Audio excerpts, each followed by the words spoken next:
ஆடி பிறப்புக்கு நாளை விடுத்தலை ஆனந்தமான தோழர்களே கூடி பணம் கட்டி கூறும் குடிக்கலாம் கொள்கட்டை தின்னலாம் தோழர்களே ஆடி பிறப்புக்கு நாளை விடுத்தலை ஆனந்தம் தோழர்களே கூடி பணம் கட்டி கூறும் குடிக்கலாம் கொள்கட்டை தின்னலாம் தோழர்களே வெள்ள பலாவிலே ஓடி போதற்கு வந்து மதித்தது ஓடிக்கொண்டே அன்னை அசைப்பையார் அள்ளி அள்ளி வாக்க ஆடி புது கூழ் குடிப்போமே வெள்ள பலாவிலே ஓடி போதற்கு வந்து மதித்ததை ஓடிக்கொண்டே அன்னை அசைப்பையார் அள்ளி அள்ளி வாக்க ஆடி புது கூழ் குடிப்போமே ஆடி பிறப்புக்கு நாளை விடுத்தலை ஆனந்தம் தோழர்களே கூடி பணம் கட்டி கூடம் குடிக்கலாம் கொள்கட்டை தின்னலாம் தோழர்களே.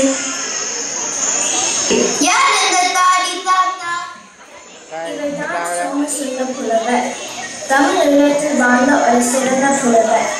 இவரை தங்கள் தாத்தா என்று அழைத்தார். இவர் பல தமிழ் பாடல்களை பாடினார். இவருடைய பாடல்கள் பல குழந்தைகளுக்கும் சிறுவர்களுக்கும் உரியவை. அவை இனிமையானவை, இளமானவை, நகைச்சுவை உள்ளவை. இவர் பாடிய பாடல்கள் சில கத்திரி தோட்டத்து சோழர்கள், பவளக்கொடி, ஆடிப்பிறப்பு அன்பன ஆகும். ஆடிப்பிறப்பு பாடலை தான் தங்கள் தாத்தா பாடினார். ஆடிப்பிறப்பு என்றால் என்ன?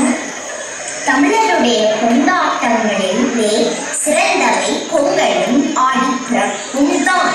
ஆனால் ஆடிப்பிறப்பை மக்கள் மறந்து விடுகின்றார்கள். ஆடிப்பிறப்பு பல காரணங்கள் உண்டு. நெல்லை விதைக்கின்ற காலம் ஆடி ஆகும். ஆடி விதை தேடி விதை என்று தமிழ் பழமொழி கூறுகின்றது. விதைப்புக்கான முதல் மழை ஆடியில் பெய்யும். முக்கணிகளும் முழு பயன் தருகின்ற காலம் ஆடி. தனங்காய் நிறைந்து களியும் தராட்டும் தனங்காவும் கிடைக்கின்ற திங்கள் ஆடிதான். அனைத்து கூடங்களும் விளைந்து ஆடி கடைசியில் வீடு வந்து சேரும்.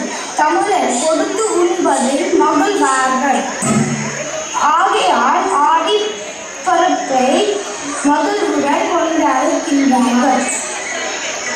அக்கா, பவளக்கொடி என்றால் யார்? இதோ பவளக்கொடிகள் என்றார்.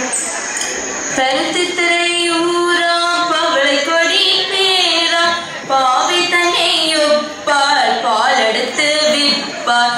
அங்கவைக்கோர் நாளில் அடுத்து துயர்களி பார்க்குடன் சுமந்து பைய பைய நடந்து சந்தைக்கு போகும்போது தான் நினைத்தால் மாது பாலை என்று விற்பேன் காசு பையில் வைப்பேன். முரகரப்பா வீட்டில் முட்டை விற்பால் பாட்டி கோழி முட்டை வாங்கி குஞ்சுக்கு வைப்பேனே.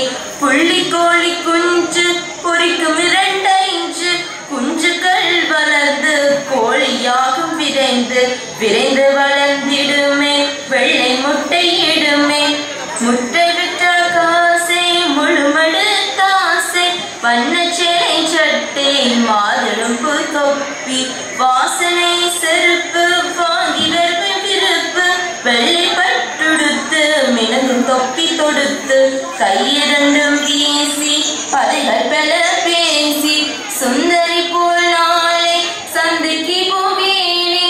அரியமலை பார்ப்பார் அம்பு சம்பும் பார்ப்பார் பூமணியம் பார்ப்பார் பொற்கொடியும் பார்ப்பார் சருகை சேலை பாரி தாவினை பாரி வண்ண சட்டை பாரி வடி வளகை பாரி என்று யாரும் புகழ்வர் என்னை யாரோ இகழ்வர். பாரம் பாரம் என்று பவளை கொடி நின்று சற்று தலை நிமிர்ந்தால் தையலென செய்வாள். பாலும் எல்லாம் போச்சு பார்க்குடமும் போச்சு மிக்க துயரோடு வீடு சென்றால் மாது கைக்கு வரும் முன்னே நேக்கு விலை பேசு கைக்கு வரும் முன்னே நேக்கு விலை பேசு.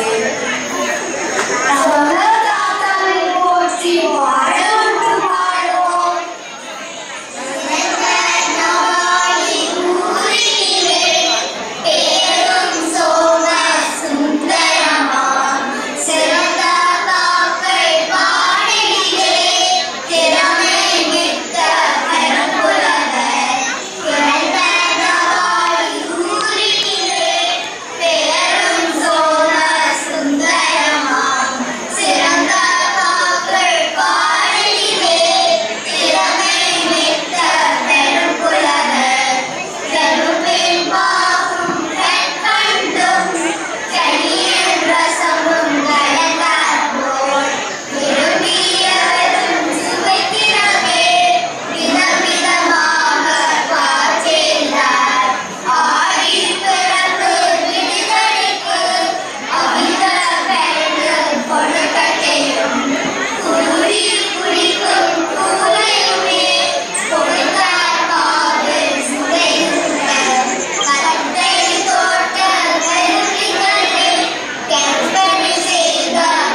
கண்ண